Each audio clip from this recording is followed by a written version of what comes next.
Hi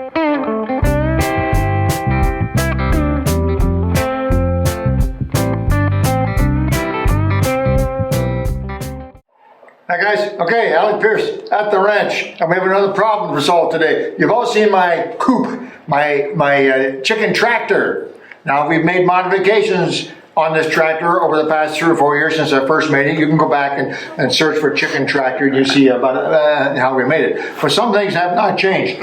The main coop in here where the chickens had to have the roost, you can see the roost is laying out here. There's 3 roosts for them to lay the eggs. And then the main coop itself, which is nicely lined with fresh shavings every day and has the roost bars in there from the roost on. And then the main coop is the main run itself is in here, all this section, and down below. And it's winter time here. It's probably about 10 below Fahrenheit today. So we have a heated water bucket, which they love, they just peck at it, water comes out. And that feeder, if you go back, you'll see my feeder as well. We made a special feeder. It was Diana's idea, actually. And we built it together and it worked great. Go back and check on that too. So here's the coop. Now, in the wintertime, we moved the coop into the barn. And partly to protect it a little bit from the wind and the snow and so on, and give the chickens a little bit of protection, and also for our own convenience too. That way we're not shoveling snow to get to it if we have heavy snow, which we don't usually have in Ontario anymore, not the way it used to be. But anyway, move it to the barn, and that's fine. We put a little extra protection. We put chicken wire all around it so nothing can get underneath, rats or skunks or foxes. We lost a couple of chickens a few years back to foxes and so on. So it's well protected. The chickens are happy, and everything's working really well. One problem, it's cold. So we have 5 chickens right now, and we've had as many as 8 in here, and right now, so we should be getting 5 eggs a day. We're not.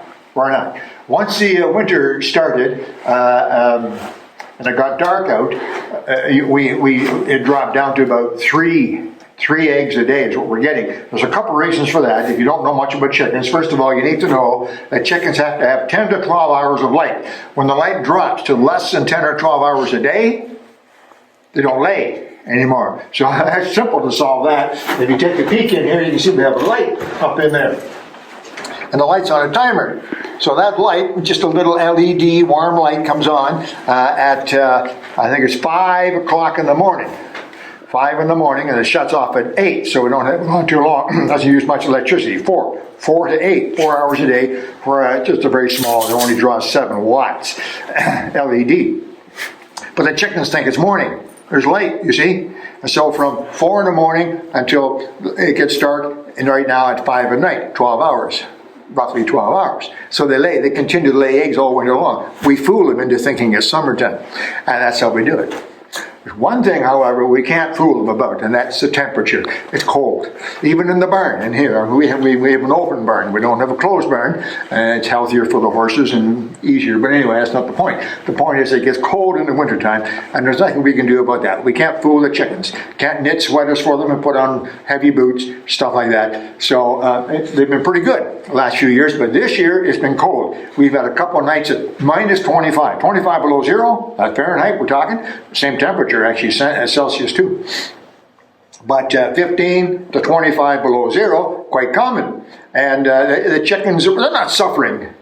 But Diana, she's very soft-hearted, and she said maybe the reason we're not getting 5 eggs is because they're cold, and I'd like to have them a little bit warmer. What can we do? And we went through all kinds of, we thought about putting a bigger light, more heat, maybe a 60 or 100 watt bulb in there. But I'm a little worried about fire because we have a lot of chicken shavings around here, you see, and the hay is right next door. Hello, cat. The hay is right next door, and the barn is wood, and I sure the heck don't want a barn fire. So, and then we thought about a heat lamp, a chicken or a brooder heat lamp. Well, that's even worse, because they're 150 watts and they produce a lot of heat. No, I'm not going to do that. I thought about putting in a wood stove, but we passed on that pretty quickly. All kinds of ideas. Finally, I said, gosh darn it, there's a great idea.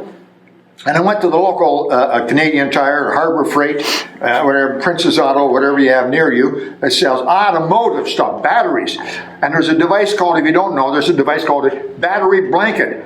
Yeah, you put this battery blanket around your battery in your car or your tractor or whatever you have, and it keeps the battery warm. So the car or truck starts, the battery lasts longer. It's a great idea, and they're not expensive. 25, 30 bucks will get you a battery blanket. There's different wattages. Get the lowest one you can find. So I went and got one, and we tried it last night. It was 20 below zero last night, and we tried it, and it was great. Toasty warm in here. A little too warm, actually. I was concerned. We just laid it on the bottom, on the wooden floor. So I said to Diana, great, battery blanket works, but I need to do something with it. So I'm going to go to the garage now and show you what we're going to do to make the battery blanket. I'll show you that, and to make sure it works and it's safe and the chickens are warm, and I don't have to stay up at night watching out the window to make sure there's not a barn fire. Okay, here we are in the garage now, and we'll get the pieces together. I'll show you exactly what you need in order to keep your chicken coop warm. You've seen the problem, so let's take care of it. Now, I did want to address the fact that it's cold outside. It's minus 10. Now, that's not stupidly cold, actually. This is pretty common this time of year, although the last 10 years it's been pretty mild weather up here in Canada. Many years we didn't have any snow until January, but this year it's been a typical Canadian winter, plenty of snow and cold temperatures. So here we are, and there's sometimes people, I just mentioned that because sometimes people ask, how do you Canadians handle that cold weather? Well, it's very simple. You need three things, really. You need to get some reflective insulated material. Now, this is a material that's used on snowmobiles and you don't know what a snowmobile is, a lot of you guys, but snowmobiles and ATVs, UTVs, and even in cars to protect the plastic of the car or the machine from the exhaust gases. So you'll see this under the hood. Look under the hood. You'll see this shiny material. It's very thin, but it's insulated and fiberglass, and then it has a highly reflective surface on it. This stuff is cheap. So you can get a piece of this. There's lots of different types. It doesn't have to be just exactly the same brand, but a piece of reflective, hopefully slightly insulated, because this is going to go onto the wooden wall of the coop.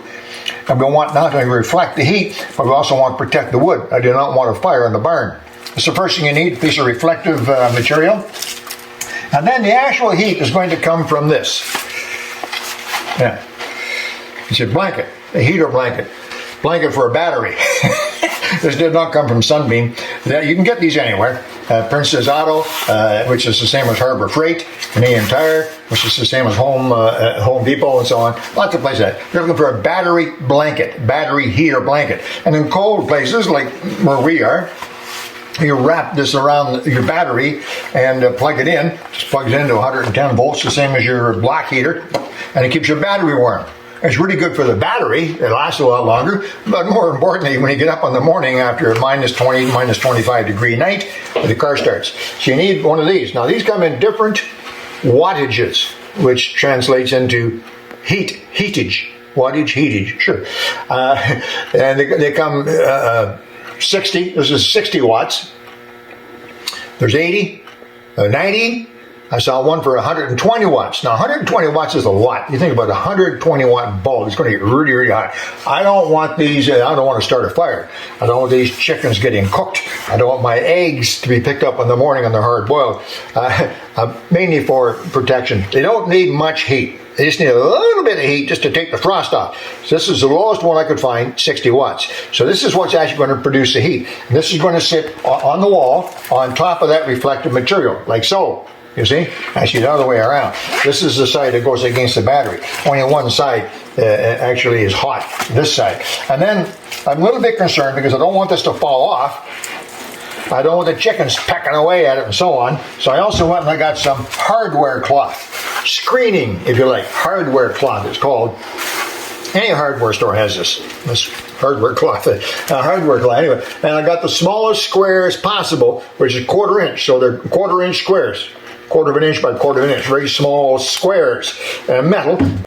Reflective paper is going to go against the wall of the chicken coop. Then the battery heater blanket is going to go on top of that, just like so. And then I've cut the hardware cloth, 1/4 inch square hardware cloth into appropriate size, overhanging by 1 inch or so, all the way around. That'll go on top of that to hold it all together. And then I got a whole bunch of small staples. You only need 3/4 inch staples to drive all the way around. And I have a hammer, and I have my coffee, my Tim Hortons coffee. We're ready to go. Got the battery blanket, all made. What do we call it? Battery blanket chicken warmer, all made and installed. I put it on the back wall, and you can see it back there. Again, you can just see, you've seen this before. You've seen my chicken tractor videos. The coop, the actual nests are in here. And this is what Diana puts down. She puts down fresh shavings every day. She put down a plastic. It was a car trunk liner that we had. Put that down to protect the wood. And anyway, that's like that. And here's where they roost at night. And it's great. But now you see what I've done. You saw the components I had in the garage. So right on the wall is that reflective piece of material. Heat shield, I'm going to call that. And then the battery blanket. Now don't be putting the staples into the battery blanket. You know when you're doing that. It's an electric device. So get that in place. Maybe just hold it on one edge carefully. And then over top of that is that mesh, that hardware cloth. 1/4-inch squares on top of that. And then I stapled all the way around. Lots of staples.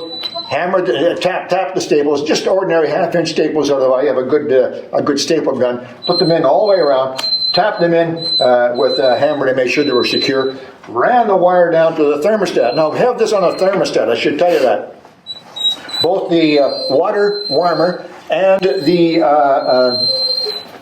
blanket chicken warmer is on a thermostat, thermal cube it's called. And that plugs into an outlet. And then these two devices, these two heaters, plug into the thermal cube. Why do we do that? Well, because we don't want these heaters to be on when it's warm. So the thermal cube plugs into the outlet, and it only delivers power to these devices when the temperature drops. I think it's 20 degrees Fahrenheit, so just below freezing. If the temperature drops below freezing, the thermal cube clicks on, and these two devices get hydro. When the temperature comes back up to 20 or 30 degrees around freezing, it shuts off. So we're not heating all the time, even when it's warm. Okay, so there you go. What do we call it? Battery blanket chicken warmer. That's a great idea. There it is, guys, all installed just like that. Now we're going to leave it and see what happens. Hopefully, in a couple of days, the chickens will be feeling good, and we'll be back to 5 eggs a day. I love my eggs. Okay, there you go. Good idea. Maybe it'd be good for you guys out there. I know some of you are raising chickens and getting your own fresh eggs every day. It's great. Talk to you soon. Alec, Peirce at the ranch. Bye-bye.